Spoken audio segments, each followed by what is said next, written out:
Ladies and gentlemen, today I want to talk about a question many people around the world ask again and again. Why is China not beating America and its economy, even though China grew so fast? To understand this clearly, we need simple words, real facts, and a calm mind. So let's break it down step by step. 1. China's growth was very fast, but also very expensive. First, we must understand that China rose faster than any major country in history. In just 40 years, China went from a poor farming nation to the world's second-largest economy. This was not magic. China used cheap labor, massive factories, huge exports to the world, investment in roads, trains, bridges, cities, but this fast growth came with a big cost. China has huge debt. Many cities have empty apartments. Some projects don't make money. The working-age population is shrinking. Fast growth creates speed, but it doesn't always create strength. America has one thing, China doesn't: a consumer powerhouse. The biggest difference between the two countries is simple. America is driven by consumers. China is driven by factories. In America, people spend a lot. They buy houses, they buy cars, they travel, they invest in businesses. This creates a constant cycle of money inside the economy. In China, people save more, they spend carefully. Many are worried about jobs or future. Their money goes into real estate, not into new ideas. So, even though China makes many things, its people do not spend enough to push the economy forward. An economy grows strongest when its own citizens spend confidently. And right now, America has that, China doesn't. Another reason China struggles to beat America is something no government can control easily. Their population is shrinking. For the first time in decades, China has fewer young people, fewer workers, more elderly people. This means less labor for factories, less innovation from younger minds, more pressure on government to support old age. Meanwhile, in the United States, immigration brings new talent. The workforce is still growing. Young people start businesses and push new ideas. An economy is like a fire. Young people are the fuel. China's fuel is running low. Let's talk about technology. China makes many things, yes, but America creates many things. There is a difference. America leads in advanced chips, software, artificial intelligence, biotech, aerospace, military technology, robotics, top universities, global tech companies.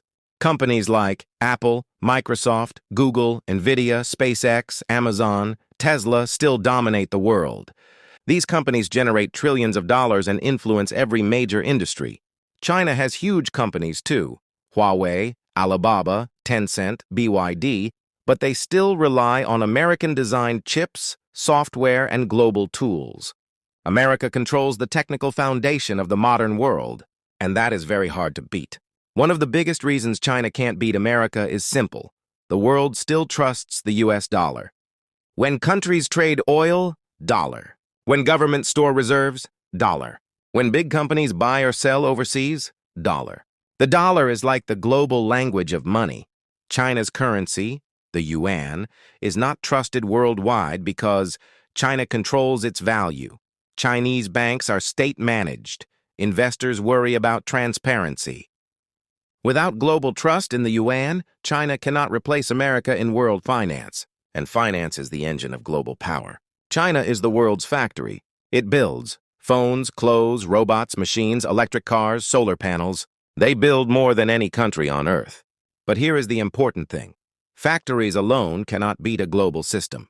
Factories need global markets, global technology, global shipping, global trust. If any one of these breaks, factories slow down. And the world is now diversifying production to India, Vietnam, Mexico, Indonesia.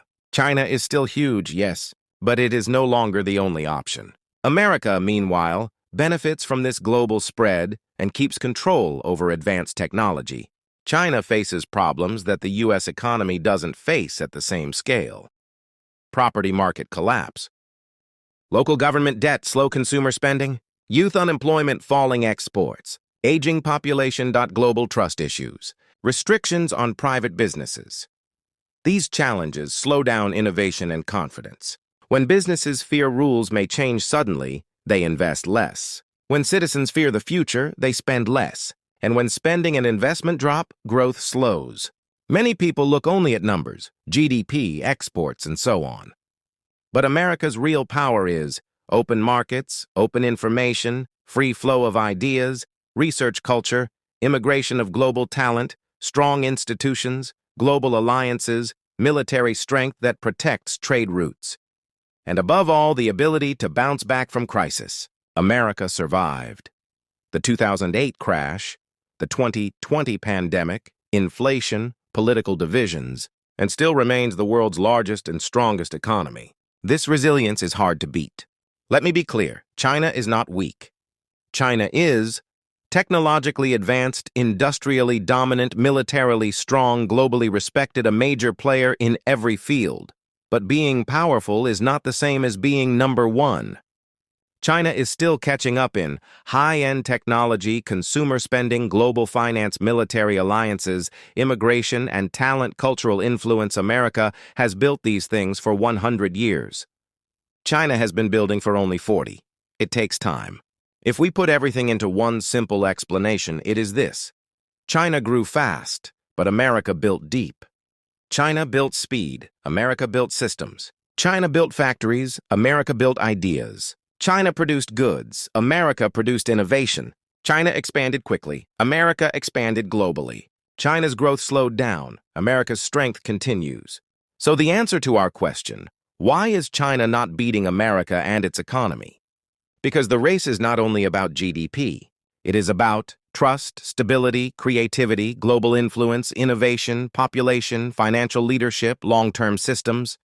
And right now, America leads in most of these areas. Ladies and gentlemen, China is a rising power, a great nation with a long future. But America still holds the world's trust, the world's money system, the world's technology core, the world's talent, the world's biggest consumer market. This does not mean China will never catch up, but it means the path is long and the challenge is complex. The global future will not be one country beating another. It will be a world where both countries shape the future, sometimes competing, sometimes cooperating. That is the reality of our time. Thank you.